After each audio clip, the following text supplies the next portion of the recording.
حضرت ادریس علیہ السلام یہ اللہ کے نبی ہیں، ٹھیک ہے، اور حضرت ادریس علیہ السلام کی دوستی تھی حضرت ملک الموت سے۔ حضرت ملک الموت کون ہے؟ جو روح قبض کرتے ہیں۔ ملک الموت کا معنی بھی یہ ہوتا ہے روح قبض کرنے والا فرشتہ، ٹھیک ہے، یعنی روح قبض کرنے والے فرشتے جو حضرت اسرائیل علیہ السلام ہے نا، وہ ساری دنیا میں جب بھی کوئی مرتا ہے، جس کا انتقال کا وقت ہوتا ہے، اس کی روح وہی قبض کرتے ہیں۔ اچھا، یہاں ایک بڑی خوبصورت بات بھی بتا دوں، عقیدہ بھی مضبوط ہوگا، نبی پاک کی یوں سمجھیے کہ مزید طاقت اور پیارے آقا کی شان بھی ذہن میں آئے گی۔ آپ کو اندازہ ہے روزانہ کتنے لوگ مرتے ہیں؟ ہر سیکنڈ دنیا سے لوگ جاتے ہیں نا، کوئی پاکستان میں مرتا ہے، کوئی امریکہ میں مرتا ہے، کوئی یو کے میں مرتا ہے، کوئی افریقہ میں مرتا ہے، لیکن ملک الموت سب جگہ پہنچ جاتے ہیں۔ اچھا، کہیں 100 آدمی ایک ساتھ مر جاتے ہیں، جہاز گر گیا، ٹرین ٹکرا گئی، ہوتا ہے نا ایسا، ایک ساتھ زلزلہ آ گیا، کئی ہزار لوگ مر جاتے ہیں، سب کی روح قبض کرنے ملک الموت کیسے پہنچ جاتے ہیں؟ کتنی سپیڈ ہے! ایک سیکنڈ میں یہاں کسی کا انتقال ہوا، اگلے سیکنڈ میں امریکہ میں ہوا، تیسرے سیکنڈ میں افریقہ میں ہوا، چوتھے سیکنڈ میں یورپ میں ہوا، اتنی سپیڈ! اچھا، ایک وقت میں شاید کئی 100 کئی ہزار لوگوں کے پاس پہنچنا پڑے، تو پتہ چلا کہ ملک الموت کی طاقت کتنی نرالی ہے، کتنے اسٹرانگ ہیں ان کی سپیڈ، اور ان کو یہ بھی اختیار حاصل ہے کہ وہ ایک ہی وقت میں کئی لوگوں کے پاس پہنچ جائیں۔ تو یہ تو دنیا مانتی ہے نا کہ ہمارے آقا تو فرشتوں کے بھی آقا ہیں، نبی پاک تو رب کے حبیب ہے نا، سب کے آقا ہے نا، بعد از خدا بزرگ تو ہی قصہ مختصر، نبی پاک اللہ کے بعد ساری مخلوق میں سب سے عرفہ اعلیٰ، اعلیٰ حضرت لکھتے ہیں نا، سب سے اولا و اعلیٰ، سب سے بالا و اعلیٰ، خلق سے اولیاء، اولیاء سے رسول، اور رسولوں سے اعلیٰ، سب سے اعلیٰ ہیں۔ تو اب حضرت اسرائیل ملک الموت کے پاس اتنی پاور ہو، تو ملک الموت کے بھی جو آقا ہیں ہمارے آقا علیہ السلام، ان کے پاس کتنی پاور ہوگی؟ کیا نعرہ لگا، کیسے سٹائل سے، او سبحان اللہ، ماشاءاللہ۔ تو بہرحال، تو بس کہنے کی بات یہ ہے کہ یہ وہ چیزیں جو یاد ہونی چاہیے، کہ کوئی ہمارے دل میں کیسے شیطان وسوسہ ڈال دے کہ نبی پاک مدینہ پاک میں ہیں تو ہماری مدد کیسے فرمائیں گے، تو ہم کیسے پیارے آقا علیہ السلام ہمارے قریب آئیں گے۔ نبی پاک تو سب کے آقا ہیں، جب چاہیں جدھر چاہیں تشریف لے جائیں، ساری دنیا ان کی، ٹھیک ہے۔ تو فرشتوں کے پاور دیکھ کر ہمیں نبی پاک علیہ السلام کی قوت، طاقت، اتھارٹی اور قدرت کا اندازہ ہونا چاہیے، ٹھیک ہے۔ اچھا، یہ بات تو ہو گئی۔ اب ملک الموت کی دوستی تھی حضرت ادریس علیہ السلام سے۔ حضرت ادریس علیہ السلام نے ملک الموت سے کہا کہ مجھے موت کا مزہ چکھنا ہے، تھوڑی دیر کے لیے میری روح قبض کرو، پھر واپس لوٹا دو، میں دیکھنا چاہتا ہوں کہ مرنے کے بعد کیسا فیل ہوتا ہے، موت کا مزہ کیسا ہے۔ آپ اللہ کے نبی بھی ہیں اور ملک الموت آپ کے کلوز یوں سمجھے دوست تھے، تو انہوں نے ان کی روح قبض کی، تھوڑی دیر کے بعد اس روح کو واپس لوٹا دیا، ٹھیک ہے۔ اس کے بعد آپ نے فرمایا مجھے جہنم دیکھنی ہے، تاکہ مجھے اللہ کا خوف ہو اور میں دیکھوں جہنم کیسی ہے۔ ملک الموت انہیں جہنم میں بھی لے گئے، وہ جہنم کا انہیں طبقات کو ملاحظہ کیا، عذابات بھی دیکھ لیے حضرت ادریس علیہ السلام نے۔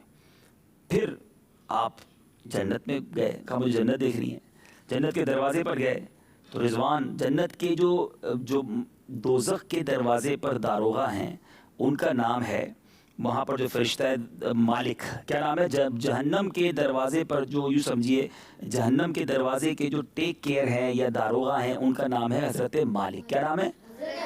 یہ یاد رکھنے والی باتیں ہیں۔ جنت کے دروازے پر جو داروغہ ہیں، جو جنت کے یوں سمجھیے گیٹ کو کھولنا بند کرنا جن کی ذمہ داری ہے، وہ ہیں حضرت رضوان۔ وہ کون ہیں؟ امیر اہل سنت نے ایک خوبصورت شعر میں کہا نا، رضوان تیری جنت میں سوزو گداز بھی ہے عشق میں رلاتا سرکار کا مدینہ۔ جن حضرت رضوان سے کئی شاعروں نے اپنے کلام میں یوں سمجھے کہ ایک کلام بھی کیا اور ان کا تذکرہ بھی کیا۔ تو بہرحال حضرت رضوان کہاں کے داروغے ہیں؟ حضرت مالک کہاں کے ہیں؟ دوزخ کے، جہنم کے۔ تو حضرت رضوان سے بھی کہا حضرت ادریس نے کہ دروازہ کھولو، مجھے جنت دیکھنی۔ انہوں نے دروازہ کھولا، آپ جنت میں چلے گئے۔ اچھا، ملک الموت جو ہیں وہ کافی دیر تک باہر انتظار کرتے رہے کہ جنت سے باہر آئیں گے، ابھی آئیں گے، ابھی آئیں گے، سیر ختم ہوگی تو باہر آئیں گے، پھر لے کے جاؤں گا دنیا میں۔ تو کہا حضور چلیے، کہا میں نے نہیں جانا جنت چھوڑ کے۔ ارے جنت چھوڑ کے نہیں جانا؟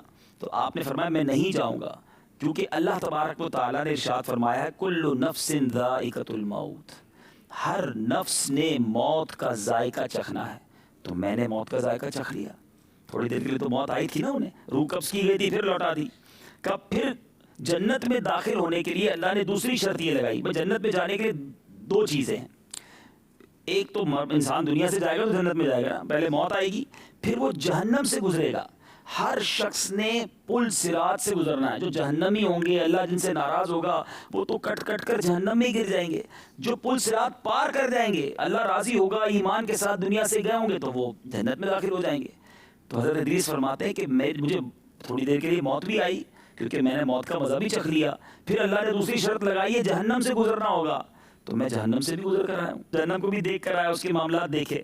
فرمایا پھر اللہ کا یہ اصول ہے وما ہم منہا بمخرجین، اللہ فرماتا ہے جنت والوں کو جنت سے نہیں نکالا جائے گا۔ جو ایک بار جنت میں چلا جائے نا، وہ پھر جنت سے باہر نہیں نکالا جائے گا۔ جنت ایسی شاندار جگہ ہے، ایک بار انشاءاللہ ہمارا داخلہ ہو گیا نبی پاک کے پیچھے پیچھے، پھر ہمیشہ جنت میں رہیں گے انشاءاللہ۔ قرآن کہتا ہے ہم فیہا خالدون، ہمیشہ ہمیشہ رہیں گے۔ تو آپ نے فرمایا تین اصول ہیں، موت بھی آ گئی، جہنم سے بھی گزر گیا، اور جنت میں آ گیا تو رب نے داخل باہر نہیں نکالنا۔ اب ملک الموت جو ہیں وہ ایک طرح سے ظاہر ان کے لیے تو عجیب معاملہ ہو گیا کہ جنت سے باہر ہی نہیں آ رہے۔ تو اب اللہ تبارک و تعالیٰ نے ارشاد فرمایا میرے بندے ادریس نے یہ سارے کام میری مرضی سے کیے ہیں، انہیں یہیں رہنے دو۔ حضرت ادریس پھر جنت ہی میں رہ گئے۔ آپ آج آسمانوں پر ایک روایت کے مطابق اور ایک روایت کے مطابق جنت میں آج بھی موجود ہیں، اور ابھی سے یوں سمجھے کہ مطلب اس زمانے سے ہی آپ جنت میں موجود ہیں۔ تو اب یوں کہا جاتا ہے کہ چار انبیاء ایسے، یہ غور کرنے والی بات ہے کہ جو ظاہری حیات کے ساتھ اس دنیا میں یعنی یہاں موجود ہیں، اس میں دو آسمانوں پر ہیں اور دو زمین پر ہیں۔ آسمان پر دو انبیاء کون سے ہیں؟ حضرت ایک کون سے ہو گئے؟ حضرت ادریس ہو گئے، اور دوسرے ہیں حضرت عیسیٰ علیہ السلام۔ ٹھیک ہے، حضرت عیسیٰ تشریف لائیں گے، قیامت سے پہلے آئیں گے انشاءاللہ، کہ پھر کسی سچے واقعے میں آپ کو یہ واقعہ بھی سناؤں گا، اور انشاءاللہ وہ جگہ بھی دکھاؤں گا کہ جس جگہ آئیں گے، حدیثوں میں وہ جگہ بھی پتہ ہے کہ کہاں آسمان سے اتریں گے، وہ جگہ آج بھی دنیا میں موجود ہے۔ اور ایک اور مزے کی بات بتاؤں، الحمدللہ میں نے اس جگہ کی زیارت بھی کی ہے، اور مدنی چینل کے ناظرین کو بھی زیارت کرائیں گے انشاءاللہ۔ ٹھیک ہے، کہ وہ کون سی جگہ ہے جہاں حضرت عیسیٰ علیہ السلام آسمان سے اتریں گے قیامت سے پہلے۔ تو اب دو انبیاء آسمانوں پر ہیں، وہ کون سے ہیں؟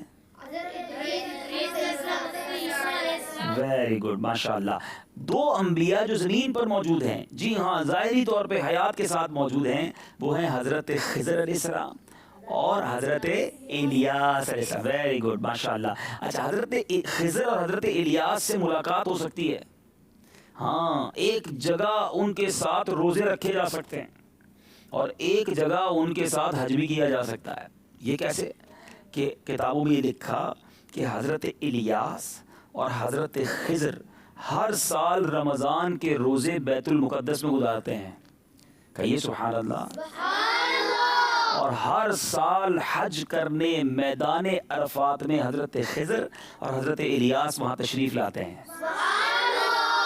جتنے حاجی حج کرتے ہیں نا عرفات میں، ان کے ساتھ ہوتے ہیں حضرت خضر حضرت الیاس، اور دو نبیوں کے ساتھ حج کرنے کا موقع ملتا ہے حاجیوں کو عرفات کے میدان میں۔ اللہ مجھے اور آپ کو اسی سال عرفات کے میدان میں حج کے دن پہنچنا نصیب فرمائے۔ تو یہ وہ چیزیں بیٹا جو ہمیں پتہ ہونی چاہیے۔ تو آج ہم نے حضرت ادریس علیہ السلام کا واقعہ بھی سنا کہ وہ کیسے جنت میں داخل ہوئے، اور آج بھی وہ جنت میں ہیں، اور چار انبیاء کے بارے میں بھی جانا کہ دو آسمانوں پر دو زمینوں پر موجود ہیں، اور پھر ہم نے یہ بھی جانا کہ وہ کہاں حج کرتے ہیں اور کہاں روزے رکھتے ہیں۔